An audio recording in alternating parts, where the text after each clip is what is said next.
Gente, hoje é a quinta semana que eu estou pregando aqui uma série. E essa série, o título dela é Enfrentando Tempos Difíceis com o Uso da Fé Radical. Enfrentando tempos difíceis com a fé radical. E falar de fé radical é quase que uma redundância, porque a fé precisa ser radical. A fé não pode ser mais ou menos.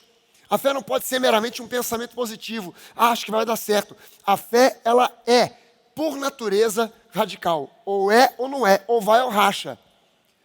E como eu anunciei aqui durante a semana passada, a gente, essa semana que passou, que terminou ontem, a gente começou na terça-feira, foi o primeiro dia do Nova College. E eu anunciei aqui que a primeira aula do Nova College estava aberta para a igreja vir, para conhecer. Quem nunca fez, quem não conhece. Deixa eu saber aqui, quem aqui chegou a se formar na Atos? Era a nossa antiga escola bíblica. Quem aqui já cursou ou está cursando o Nova College? Ok, quem nunca fez nenhum nem outro? Ok, a maioria. A gente está adotando aqui a seguinte filosofia. Você não vem ao Nova College? O Nova College vem até você. Como nós estamos falando sobre fé, e uma das matérias que a gente tem no Nova College é Fundamentos da Fé. O que eu decidi fazer hoje? Você não vai ao Nova College, o Nova College vai até você. Eu vou dar para você a primeira aula do Fundamentos da Fé hoje aqui. Para você ter um teaser, um trailer, um entendimento de como são as aulas do Nova College. Para você entender que não é uma aula de teologia maçante, sacal, que tem dinâmica e que você pode aprender muito, muito. E o povo de Deus precisa se instruir na palavra. Se você se diz cristão, eu não estou preocupado se você diz que você é católico, evangélico, ou isso ou aquilo. Se você se diz um cristão, uma cristã, você precisa se instruir na palavra de Deus. Qual é o grande problema do povo de Deus? O maior problema do povo de Deus é a ignorância, o desconhecimento da palavra. Abacuque profetizou isso, dizendo: o meu povo, ele é destruído. Perdão, Abacuque não, Oséias. O meu povo é destruído porque lhe falta conhecimento. De quê? De matemática, física, economia, geografia? Não, porque lhe falta conhecimento da palavra. Aliás, em Efésios 4, do versículo 11 em diante, o apóstolo Paulo diz que a função dos 5 dons ministeriais, o apóstolo, profeta, evangelista, pastor e mestre, é conduzir o povo através da palavra, para conhecer a palavra e, conhecendo a palavra, crescer em maturidade, para atingir a maturidade de Cristo. Para que nós não sejamos mais jogados de um lado para o outro por todo o vento de doutrina. E para que então nós possamos crescer em amor, tanto em termos de maturidade, quanto em termos numéricos. Amém, gente? E é preciso que a gente cresça no conhecimento da palavra. E eu quero começar essa aula, sei que eu posso chamar assim, para ensinar e dizer para você que fé é o primeiro entendimento que a gente tem que ter sobre fé. Fé não é uma mensagem. Fé não é meramente uma ferramenta. Você tem inteligência, você tem criatividade, você tem força física, disposição para trabalhar, e agora que você se converteu, Deus te deu mais alguma coisa, um adendo para te ajudar, a fé. Não, a fé não é uma ferramenta. A fé não é uma doutrina, é mais do que uma doutrina, não é simplesmente uma doutrina, a fé não é simplesmente uma mensagem, uma ferramenta, a fé é um estilo de vida. Fé é um estilo de vida. Da mesma forma que a gente ensina que a graça não é simplesmente uma doutrina, a graça é uma pessoa. Infelizmente, eu vi na internet um cara até bastante conhecido, não sei se ele é pastor, o pessoal chama de pastor, não sei se é, mas para mim é um doido. E ele dizia o seguinte: a graça não é uma pessoa, coisa nenhuma. Conhece nada de Bíblia, inocente. Sabe nada. Porque a graça é mais do que uma doutrina, a graça é uma pessoa, é Jesus. Jesus é a graça feita em carne e osso. Da mesma forma, a fé não é meramente uma doutrina, a fé é um estilo de vida. 4 vezes na Bíblia, uma no Antigo, 3 no Novo Testamento, a Bíblia diz: o justo viverá pela fé. Existe uma possibilidade de traduzir essa frase, o justo viverá pela fé, de uma outra maneira. O justo pela fé viverá. Aquele que foi justificado pela fé viverá, terá vida. Mas ainda assim, mesmo que nós traduzamos essa palavra desse jeito, o justo, aquele que foi justificado pela fé viverá, ele viverá através do quê? Da fé que o justificou. A justificação, quando a Bíblia fala de justiça, 90% das vezes que a Bíblia fala sobre justiça, no Novo Testamento, não se refere à justiça social. A igreja cometeu um grande erro, um erro histórico, de achar que nós, como igreja, temos um chamado para fazer no mundo justiça social. A igreja não foi chamada para fazer justiça social. Por causa dessa visão errada, a igreja se posiciona muitas vezes, não espiritualmente, mas politicamente. E é preciso que a gente entenda que a igreja faz obra social. Nós, por exemplo, divulgamos hoje sobre socorro e ajuda a Petrópolis. Você deve ter visto, tanto no Nova News, a pastora Denise falou, mas por que nós fazemos obra social? Não é para instituir justiça social. Justiça social é a função dos políticos, é a função da sociedade. A igreja faz obra social para mostrar ao mundo o quanto Jesus é bom. Nós fazemos obra social para mostrar ao mundo que Deus é bom, que Deus tem a intenção de cuidar de pessoas e que Deus não se agrada que o homem passe miséria, passe necessidade. Então a igreja faz obra social não para instituir justiça social, mas para mostrar ao mundo o quão bom Deus é. Amém? E aqui, quando a Bíblia fala sobre justiça, em 90% das vezes ou mais, no Novo Testamento, ela está falando sobre justificação em Cristo. Ser justificado significa que agora, em Cristo, você pode viver, não entrar, mas viver na presença de Deus. Você não entra, depois sai, e entra e sai, e entra e sai. Não. Você entra e fica na presença de Deus, como se o pecado nunca tivesse existido na sua vida. Sem medo, sem receio, porém crendo que Deus te ama profundamente, incondicionalmente, sempre. Porque você foi justificado em Cristo. Você entrou no tribunal mais alto do universo, onde Deus é o juiz. Você foi julgado por Deus. E em Cristo, você foi inocentado. Por quê? Porque Jesus pagou o preço no seu lugar. Você pode levantar uma das suas mãos e dizer isso? Em Cristo, eu já não tenho dívida alguma. O preço já foi pago. E eu fui justificado. Amém, gente? A gente precisa ter uma consciência nova. É a consciência da nova criatura, que se chama consciência da justiça. A velha criatura tinha a consciência do pecado.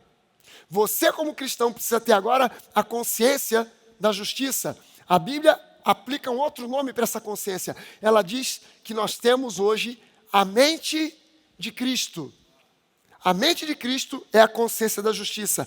4 vezes, a Bíblia diz, uma no Antigo, em Abacuque, 4, mais 3 no Novo Testamento, o justo viverá pela fé. Em contextos diferentes, mas 4 vezes.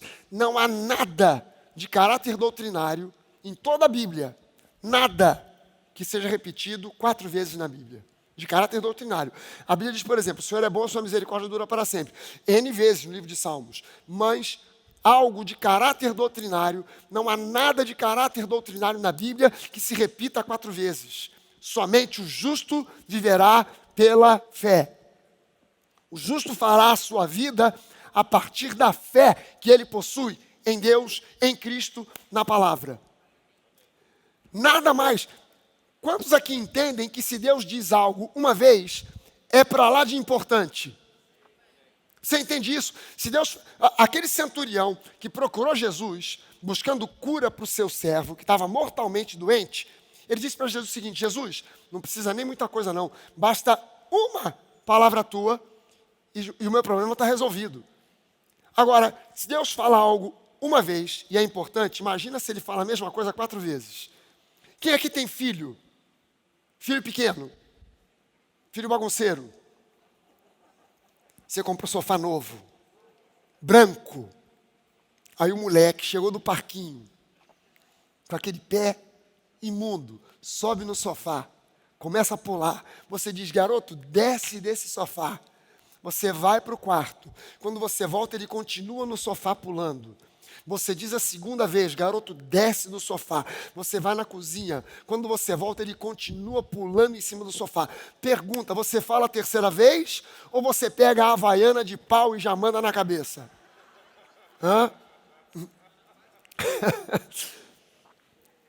Você está entendendo que quando Deus fala algo 4 vezes, Ele está tentando chamar a sua atenção de que aquilo é algo para lá de importante? Amém? O justo viverá pela fé. Veja bem o seguinte: fé não é um adendo. A fé não é um apêndice, não é um adereço para os talentos que você possa ter naturalmente. Mas é agora a origem, o manancial a partir do qual você agora vai viver a sua vida. Gálatas capítulo 2, os versículos 19 e 20. Paulo diz o seguinte: porque eu, mediante a própria lei, morri para a lei, a fim de viver para Deus. Estou crucificado com Cristo. Logo, já não sou eu quem vive, mas é Cristo que vive em mim. Essa frase aqui, nós deveríamos aprender a aplicar para a nossa vida. Mas a maioria dos crentes tem medo de dizer isso aqui. Já não sou eu que vive, é Cristo que vive em mim. Porque elas pensam assim: não, ainda não atingi esse estágio. Eu ainda preciso crescer muito para poder dizer isso. Eu ainda tenho muito defeito, ainda tenho muitas falhas. Então eu não posso dizer isso. Paulo não, Paulo já tinha outro status. Mas presta atenção na continuidade do versículo. Presta a sua atenção naquilo que Paulo continua dizendo. E esse viver que eu agora tenho na carne, eu vivo pela fé no Filho de Deus. Ele não disse isso porque ele já estava perfeito, sem defeito algum. Não, já não sou eu que vivo, é Cristo que vive em mim. E esse viver eu não o tenho por obras, porque eu sou bom, porque eu sou maravilhoso, porque eu sou inteligente, porque eu sou culto. Não, esse viver que eu agora tenho, eu tenho e vivo pela fé no Filho de Deus que me amou e se entregou por mim. Então você também pode dizer pela fé, e deve dizer pela fé: já não sou eu quem vivo, mas é Cristo que vive em mim. Você quer crescer em Cristo? Você quer amadurecer em Cristo e ser semelhante a Jesus em pensamentos, palavras e ações? Comece a declarar: já não sou eu quem vivo, é Cristo que vive em mim. Tenha ousadia para abrir a sua boca e declarar: já não sou eu quem vive, mas é Cristo que vive em mim. Você pode fazer isso agora? Levante uma das suas mãos e diga com ousadia: já não sou eu quem vive, mas é Cristo que vive em mim. Amém. Aleluia. Romanos 3, 21 até 28, começa dizendo assim: mas agora, sem lei, sem a lei de Moisés, a justiça de Deus se manifestou, sendo testemunhada pela lei e pelos profetas. É a justiça de Deus, mediante a fé em Jesus Cristo, para todos e sobre todos os que creem, pois não há distinção, pois todos pecaram e carecem da glória de Deus. Pausa aqui um segundo. Eu não sei por que cargas d'água, a maioria dos crentes nas igrejas conhece de cor Romanos 3:23. Todos pecaram e ficaram carentes da glória de Deus. Eu só não consigo entender por que eles focam no versículo 23 sem decorar o versículo 24. Eu me lembro que uma vez eu fui pregar numa igreja, que eu já tinha sido líder da juventude naquela igreja local, e era um culto de meio de semana. O pastor estava convidando aqueles que já tinham ministrado de alguma forma, tinham sido pastores, líderes, alguma coisa naquela igreja, era aniversário da igreja, era um culto de meio de semana, tinha muito pouca gente, e eu estava pregando sobre justificação. E aí, no meio da pregação, uma senhora que estava sentada lá atrás, ela levantou a mão como quem quisesse fazer uma pergunta. Óbvio que normalmente num culto, pastor nenhum interrompe o culto para responder dúvida de alguém. Mas eu já sabia o que ela ia perguntar. Eu tinha acabado de ler alguns versículos falando sobre justificação.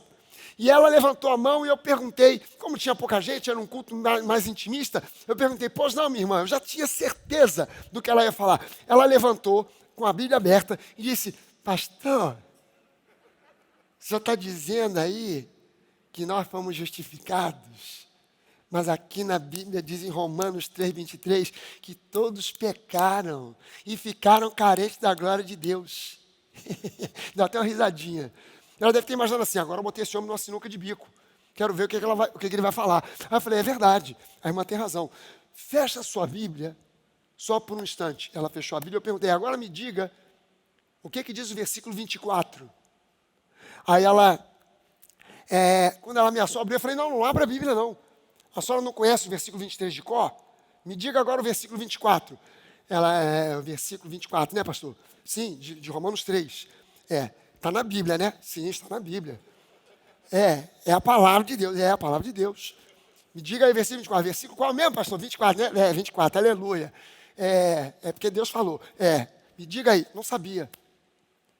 Agora, olha só. Se você ler o versículo 23 e bota um ponto final, você fica num beco sem saída. Todos pecaram e ficaram carentes da glória de Deus. Mas se você reparar, o versículo 23 não tem um ponto, tem uma vírgula. Isso significa que tem um complemento da ideia do versículo 23 no versículo 24. Agora olha só o que diz o versículo 24. Se no versículo 23 diz, pois todos pecaram e carecem da glória de Deus, versículo 24, sendo justificados gratuitamente por sua graça. Sendo justificados por sua graça gratuitamente, mediante a redenção que há em Cristo Jesus, a quem Deus apresentou como propiciação. Propiciação significa favorecimento.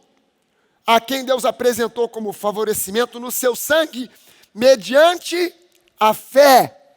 E Deus fez isso para manifestar a sua justiça, por terem na sua tolerância deixado impunes os pecados anteriormente cometidos, tendo em vista a manifestação da sua justiça no tempo presente, a fim de que o próprio Deus seja justo e o justificador daquele que tem fé em Jesus.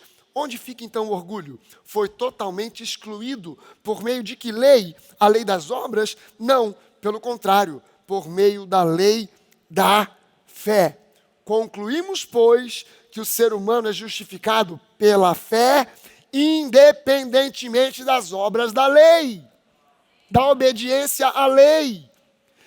Você é salvo, Deus te salvou pela graça. Tudo que Deus nos dá pela graça. Mas você recebe, entenda o seguinte, Deus já salvou o mundo pela graça. A graça já está disponível para quem quiser, mas porque nem todo mundo é salvo? Porque você precisa receber pela fé. Já foi dado, já está disponível. Só é preciso uma decisão pessoal, consciente. No momento em que a pessoa toma essa decisão, Deus não diz, vou pensar, vamos ver. Não, já está dado. É só você pegar, é seu a hora que você quiser. Se em Adão nós ficamos carentes da glória de Deus, em Cristo essa glória foi restituída a nós. Cristo em nós, a esperança da glória. Porque nós já recebemos isso de volta, foi perdido por Adão, foi recuperado por Jesus e foi entregue a nós. Hoje, em Cristo, nós somos justiça de Deus. Fomos justificados. 2 Coríntios 5:21. Aquele que não conheceu pecado, grave bem o seguinte, presta atenção aqui. A palavra pecado aqui está no singular. A palavra não diz assim, aquele que não conheceu pecados. Aquele que não conheceu pecado, no singular. Essa palavra pecado, no grego, é hamartia. Pecados é hamartano. Hamartia é um substantivo. Hamartano é um verbo. Hamartano são as ações pecaminosas. Roubar, matar, mentir, adulterar. Isso é hamartano. Se escreve com H, não é com R. Hamartano. Hamartia é a origem, é a fonte do pecado. Ok? Gravou bem isso aqui? Hamartia, hamartano. A palavra que aparece aqui, em 2 Coríntios 5:21, é hamartia.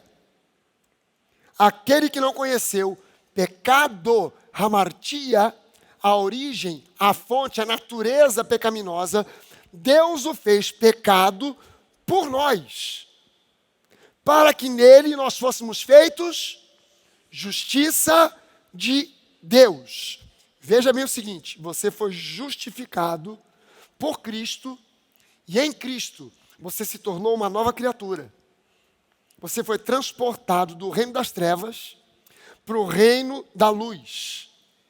E agora, em Cristo, você é visto por Deus como santo. A gente precisa desmistificar essa palavra.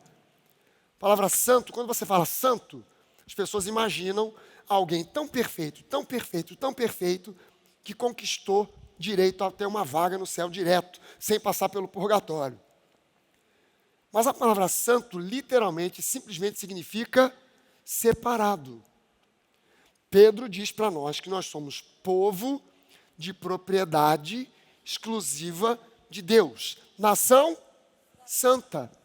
Ou seja, nós estávamos nas trevas e fomos transportados para o reino de Deus, para a luz. Nós estávamos num estado onde nós carecíamos da glória de Deus, fomos transportados para o reino onde nós temos de volta a glória de Deus em nós, o Espírito Santo habitando em nós. Nós éramos pessoas sem justiça, sem Deus, sem direito ao céu, e hoje nós fomos justificados, fomos separados para Deus, nós hoje somos santos. No Antigo Testamento, coisas podiam ser santas. Por exemplo, o menorá, que era aquele candelabro de 7 pontas, você não podia ter um em casa para iluminar a sua tenda, porque o menorá era santo. Ele pertencia a Deus e só podia ser usado para a obra de Deus. A mesa dos pães, que ficava dentro do santo lugar no tabernáculo, era uma mesa com 12 pães. Você não podia ter uma mesa daquela na sua casa para servir pão para os seus amigos, porque aquela mesa ela era santa. Ela só pertencia a Deus para o trabalho de Deus. Na nova aliança, coisas não são mais santas, pessoas são santas. Amém? Porque nós fomos transportados das trevas para a luz, fomos separados para Deus, só isso. Somos hoje santos. Mas quantos aqui entendem a realidade de que nós ainda temos carne e osso, vira e mexe a gente pisa na bola, erra e peca? Quantos aqui admitem isso? Quantos aqui então agora estão entendendo que são santos? Mas estão entendendo que também são pecadores? Quem é santo, levanta a mão. Pode baixar. Quem é pecador, levanta a mão. Baixa a mão. Quem é santo? É para você responder com convicção. Eu disse para você que fé é radical. Ou é ou não é. Ou vai ou racha. Não tem meio termo. Quem é santo, levanta a mão. Baixa a mão. Quem é pecador, levanta a mão. Ó, já diminuiu. Baixa a mão. Quem é santo, levanta a mão com convicção. Baixa a mão. Quem é pecador, levanta com convicção a mão. Já aumentou de novo. Isso é o que eu chamo da mais profunda esquizofrenia espiritual. No mundo espiritual, quando Deus olha para nós, Ele só vê duas categorias de pessoas: santos ou pecadores. Quem está no mundo e não tem Jesus é um pecador, não porque peca ou deixa de pecar, mas por causa da natureza que nele há. Você já tentou evangelizar alguém que disse assim: não, mas esse negócio de igreja, Jesus, é para quem é traficante, bandido, é porque eu sou uma pessoa que eu pago os meus impostos, eu não minto, eu não adultero, eu ando em... Então, cara, eu já tenho uma vaga no céu. Você já ouviu alguma coisa mais ou menos parecida com isso? Você consegue entender que essa pessoa, ela entende, ela acha que a salvação é por obras? Que se ela for uma boa pessoa, uma pessoa legal, gente boa, não maltrata os animais, cuida da natureza, e sei lá mais o que, não faz o mal, não adultera, não mente, ela acha que ela tem uma vaga no céu por causa disso? Pergunta a você o seguinte: vaga no céu é conquistada por boas obras ou através de Jesus se tornando nosso Senhor e Salvador? Ah, independente de Jesus. Então o pecador não é pecador porque peca.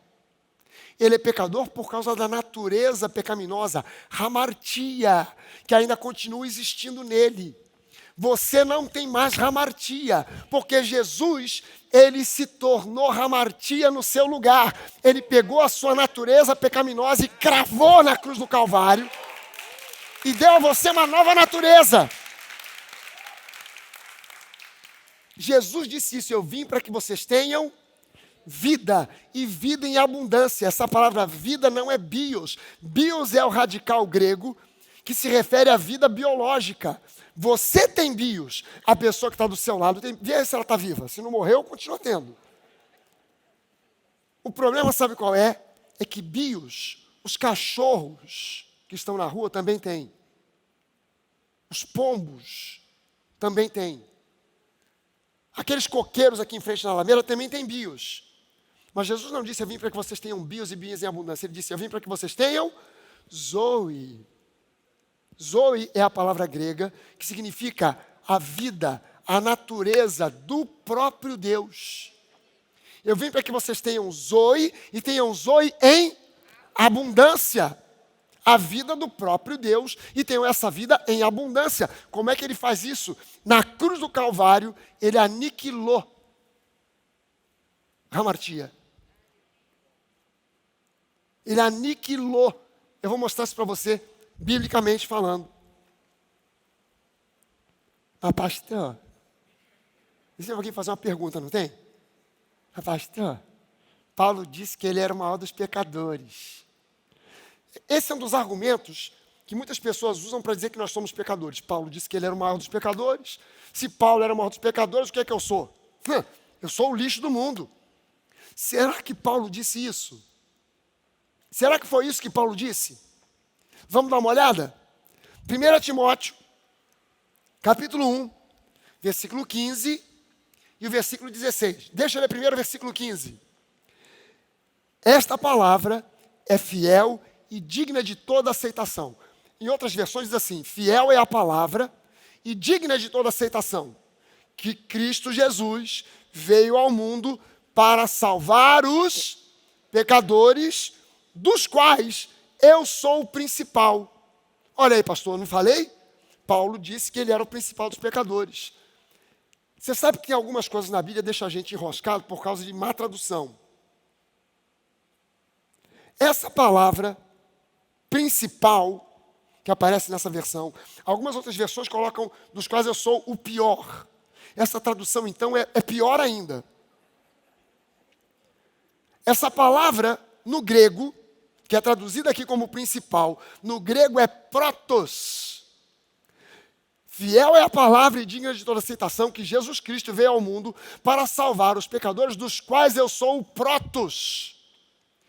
Protos, no dicionário de grego, no dicionário Vines, que é o melhor dicionário de grego entre todos os que você possa conhecer, eu creio que esse dicionário já tem em português, já há algum tempo.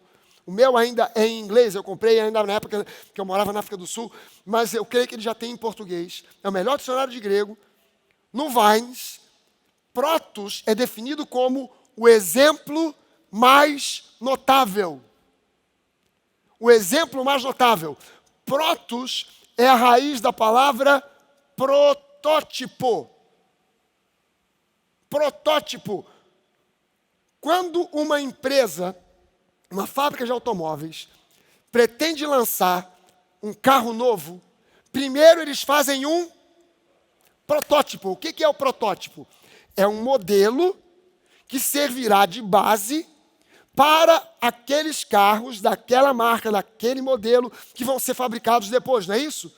Então os engenheiros projetam, imaginam, pensam lá em aerodinâmica, motor, suspensão e fazem um protótipo.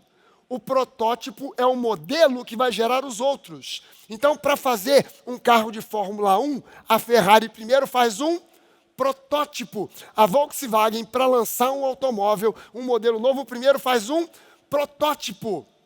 Paulo está dizendo aqui, quando ele diz: Cristo veio ao mundo para salvar os pecadores, dos quais eu sou o protótipo. Ele está dizendo, se eu, que persegui a igreja, se eu que consenti no apedrejamento de crentes, eu consenti no apedrejamento de Estevão, eu estava presente, não só persegui, prendi, como consenti na morte dele e de vários outros. Se eu pude ser salvo, eu sou um modelo, eu sou um protótipo, qualquer um pode ser. Eu costumo dizer isso a meu respeito. Você não conhece a minha história, mas eu digo para você o seguinte: se eu pude ser salvo, qualquer um pode. Se Deus me salvou, Ele pode salvar qualquer um. Eu posso servir como um modelo. Porque se Deus me salvou... Não, eu sei que você olha para mim e vê um modelo. Aleluia. Aquelas fotos e tal. Não é isso não. Você pode... Eu posso garantir a você, se Deus pôde me salvar, Ele pode salvar qualquer um. É isso que Paulo estava dizendo aqui. Ele não estava dizendo que ele era o pior dos pecadores, ou o principal dos pecadores, mas um protótipo. E eu nem precisava te mostrar no grego, porque o versículo 16 explica isso. Olha só o que diz agora o versículo 16. Mas, por esta mesma razão, me foi concedida misericórdia, me foi concedida graça. Essa palavra misericórdia também poderia ter sido traduzida como graça, para que em mim, que sou o protos, que sou o protótipo, que sou um modelo, Cristo Jesus pudesse mostrar a sua completa longanimidade e eu servisse de modelo para todos os que hão de crer nele para a vida eterna. Gente, Paulo não era maluco, você concorda comigo? Em Efésios, Paulo diz que ele era o menor dos santos. Afinal de contas, ele era o menor dos santos ou o maior dos pecadores? Você está entendendo aqui? Paulo não estava dizendo, eu sou o pior dos pecadores. Eu sou alguém que foi um pecador e sirvo de modelo para qualquer um. Porque se Deus pôde me alcançar e me salvar, Ele pode salvar qualquer pessoa nesse planeta. Amém? Glória a Deus. Quem é santo aqui?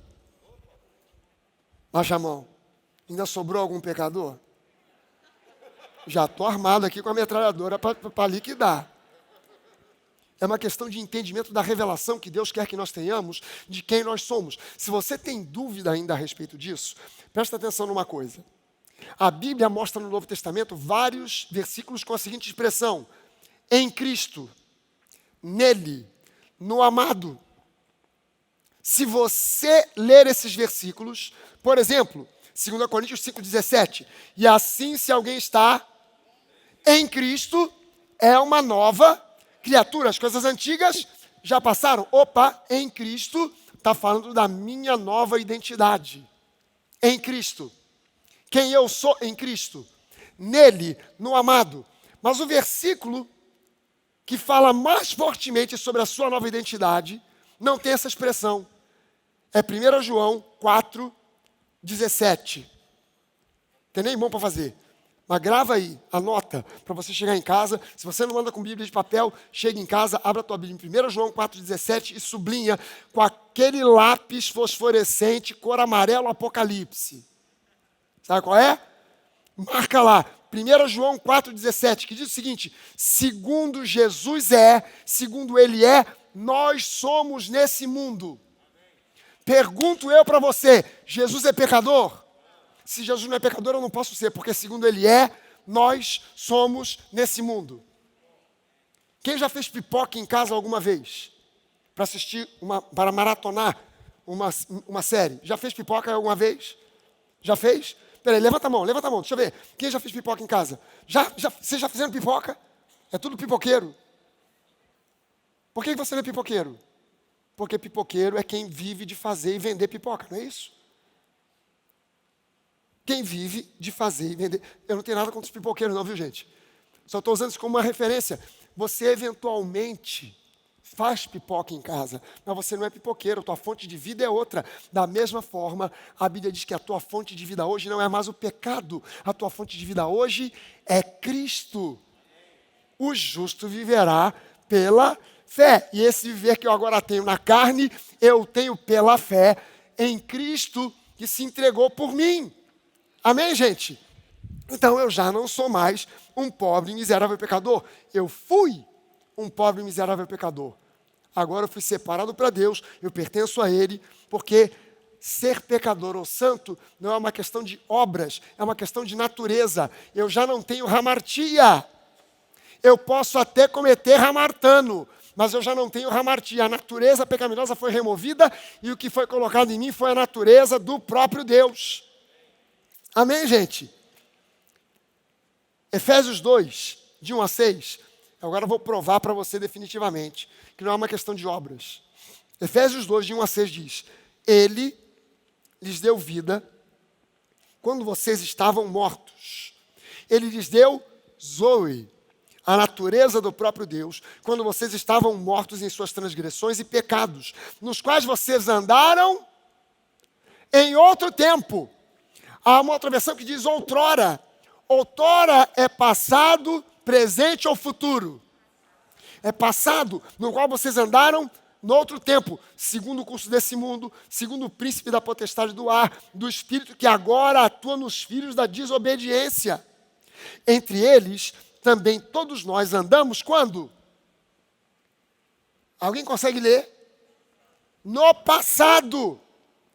Entre eles também todos nós andamos no passado, segundo as inclinações da nossa carne, fazendo a vontade da carne e dos pensamentos, ou seja, o que dava na telha, e éramos por natureza, não por obras, éramos por natureza, filhos da ira. O termo filhos da ira é um hebraísmo, que literalmente, ou seja, uma expressão hebraica, expressão idiomática do hebraico, que literalmente significa filhos do capeta, filhos do diabo, filhos do coisa ruim, do sem assunto. Nós éramos não por obras, éramos por natureza, a natureza pecaminosa que entrou no mundo quando Adão pecou. E você e eu nos tornamos herdeiros daquela natureza porque ele era o primeiro representante da raça humana. Agora em Cristo, o último Adão nos deu uma nova natureza, a natureza do próprio Deus. Éramos filhos da ira como também os demais. Mas Deus, sendo rico em misericórdia, em graça, por causa do grande amor com que nos amou, estando nós mortos em nossas transgressões, nos deu vida, Zoe, juntamente com Cristo. Pela graça, vocês são salvos. E juntamente com Cristo, juntamente com Ele, nos ressuscitou. E com Ele, nos fez assentar nas regiões celestiais em Cristo Jesus. Não tem um pecador assentado com Cristo nos lugares celestiais. Somente santos.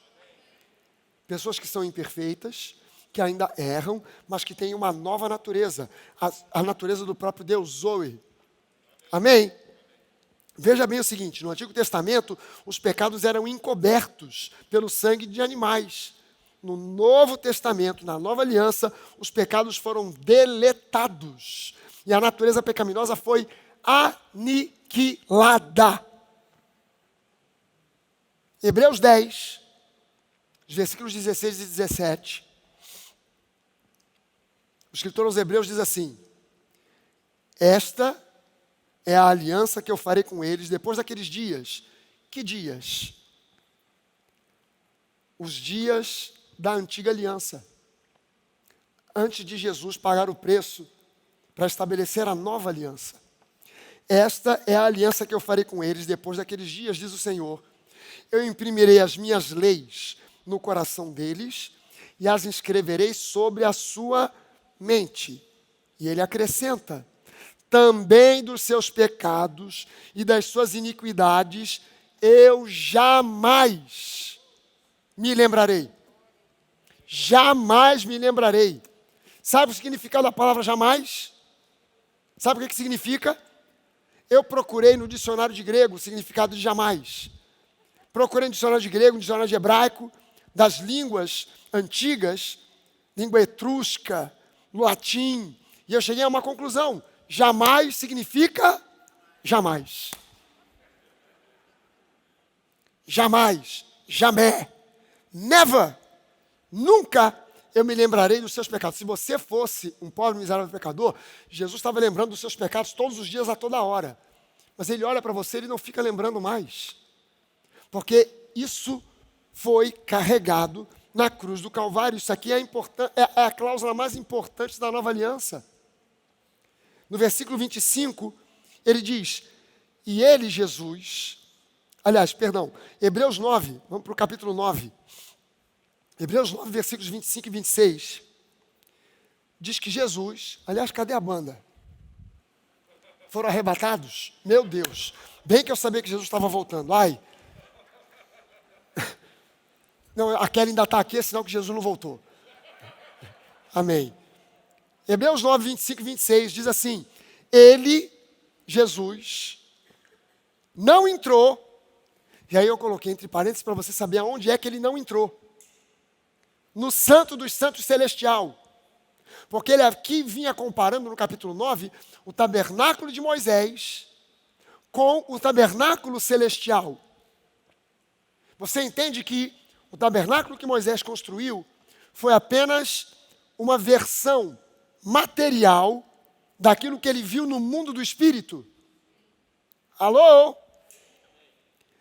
Agora está dizendo aqui que Jesus não entrou no Santo dos Santos Celestial para oferecer a si mesmo, muitas vezes, como o sumo sacerdote entra todos os anos, no dia do Yom Kippur, a festa anual do Yom Kippur, o dia do perdão geral, o sumo sacerdote entra no Santo dos Santos terreno entrava com sangue alheio, com sangue de boi, com sangue de bode, com sangue de animais, e aspergia sobre a Arca da Aliança, salpicava sobre a Arca da Aliança.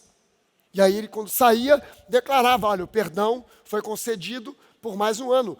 Perdão de pecados era igual seguro de vida, era igual seguro de automóvel, tinha que renovar todo ano. E durante o ano, N sacrifícios eram feitos para o perdão de pecados. Agora olha só o que ele está dizendo a respeito de Jesus.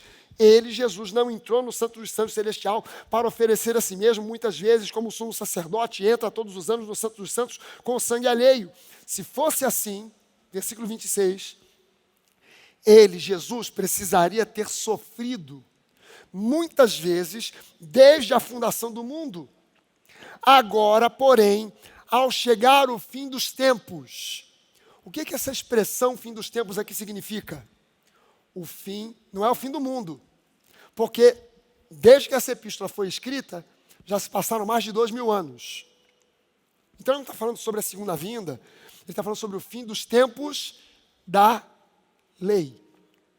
Veja bem o seguinte, Jesus morreu na Páscoa, ressuscitou naquele período da Páscoa, passou 40 dias com seus discípulos, no 50º dia, ele ascendeu no 40º dia, 10 dias depois da ascensão, ou seja, no dia de Pentecostes, veio o Espírito Santo e encheu os discípulos.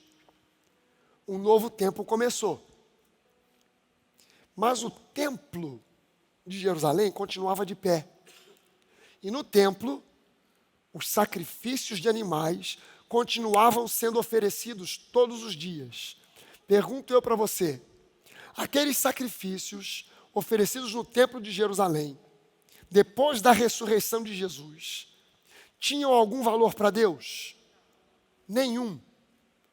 Durante 70 anos depois da morte e ressurreição de Jesus, ainda os judeus continuaram oferecendo sacrifícios no templo.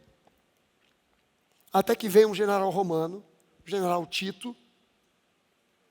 O general Tito invadiu, destruiu Jerusalém e destruiu o templo. Ora, sem o derramamento de sangue, não pode haver perdão de pecados. Como é que os judeus que ainda creem na lei, não creem no sacrifício de Jesus, fazem hoje? Os sacrifícios só podiam e só podem ser feitos no templo, em Jerusalém. Se o templo não existe mais, como é que eles fazem hoje? Eles substituíram os sacrifícios de animais por orações. Não dá para fazer, não pode sacrificar na sinagoga, não pode sacrificar no meio da rua. Então, onde é que eles fazem? Não fazem mais, tem que esperar um novo tempo aparecer. Deus deu 70 anos para os judeus entenderem que Jesus é o Messias. E aí, agora, quando ele fala aqui do final dos tempos, ele está falando, está chegando um tempo em que esse período, em que o templo está de pé, em que os sacrifícios de animais ainda são feitos, esse tempo vai terminar. Então, agora, chegando o final dos tempos, essa epístola foi escrita ainda no ano 60 e pouco. O templo foi destruído no ano 70. Ele diz, ao chegar agora, porém, o fim dos tempos, ele, Jesus, se manifestou de uma vez por todas para aniquilar. Não é para destruir. A palavra grega aqui é ateteses. Ateteses não é destruir. Ateteses é aniquilar. Qual é a diferença entre destruir e aniquilar?